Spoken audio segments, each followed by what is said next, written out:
قرآن پر عمل۔ ہم دیکھتے ہیں کہ قرآن اگر یاد بھی کیا جاتا ہے تو اس لیے کہ نمازوں میں اس کی آیات پڑھی۔ ان آیتوں کے معنی اور مطلب ان پر عمل کرنا ہم میں سے بہت ہی کم لوگوں کا مقصد ہوتا ہے۔ حالانکہ حضور صلی اللہ علیہ وسلم کے ذمہ یہ کام تھا کہ اللہ کے طرف سے جو کچھ آپ صلی اللہ علیہ وسلم پر اترا وہ آپ دوسروں کو سنا دیں، سمجھا دیں اور عمل کر کے بتا سکھا دیں۔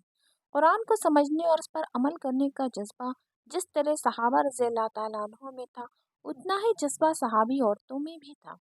اس معاملے میں حضرت عائشہ رضی اللہ تعالیٰ عنہ کا یہ حال تھا کہ جو آیت نازل ہوتی اسے حضور صلی اللہ علیہ وسلم سے اچھی طرح سمجھ لیتی اور پھر قرآن کے مطابق عمل شروع کر دیتی۔ مثال کے طور پر یہ آیت نازل ہوئی، جو بھی کوئی برائی کرے گا اس کو اس کا بدلہ دیا۔ تو حضرت عائشہ رضی اللہ تعالیٰ عنہ نے حضور صلی اللہ علیہ وسلم سے عرض کیا کہ یہ آیت تو بڑی سخت ہے۔ پھر یہ آیت پڑھی، اللہ تعالیٰ ذرا ذرا سی برائی کا بھی حساب لے گا۔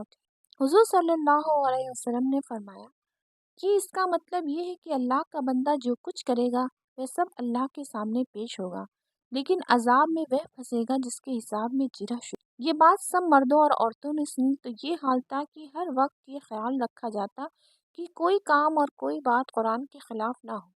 سماج میں جو بھی رسمیں رائج تھیں ان کے خلاف اللہ کی طرف سے حکم آیا تو پھر وہ رسمیں اتنی ہی پسندیدہ کیوں نہ ہوتی فوراً چھوڑ دی جاتی تھی۔ منہ بولے بیٹے کی رسم عرب میں ایسی تھی کہ جو شخص کسی کو اپنا بیٹا بنا لیتا اسے اصلی بیٹا سمجھا جانے لگتا تھا، لیکن جب قرآن کی آیت اتری کہ اس کو سگے باپوں کے بیٹا کہہ کر پکارو، اللہ تعالیٰ نے لے پالک کی رسم کو توڑ دیا تو مسلمانوں نے منہ بولے بیٹے کو اصل بیٹا سمجھنا چھوڑ دیا۔ حضرت ابو حذیفہ رضی اللہ تعالیٰ نے حضرت سالم کو منہ بولا بیٹا بنا لیا تھا۔ ان کے گھر میں حضرت سالم کو اصل بیٹے کا مقام حاصل تھا۔ حضرت حذیفہ کی بیوی اصل ماں کے برابر تھی۔ کھلی بات ہے کہ ماں سے پردہ کیسا، لیکن لے پالک کی رسم توڑ دی گئی تو حضرت ابو حذیفہ کی بیوی حضور کی خدمت میں حاضر ہوئے، عرض کیا کہ اب مجھے کیا کرنا چاہیے؟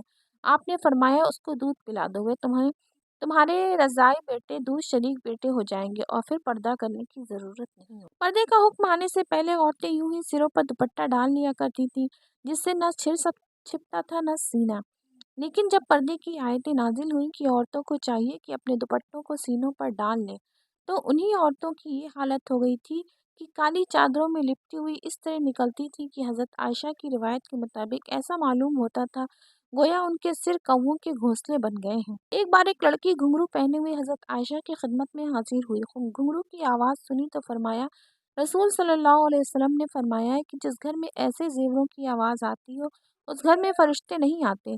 یہ معلوم ہونے کے بعد عورتوں نے بچوں کو گھنگرو پہنانا چھوڑ دیا۔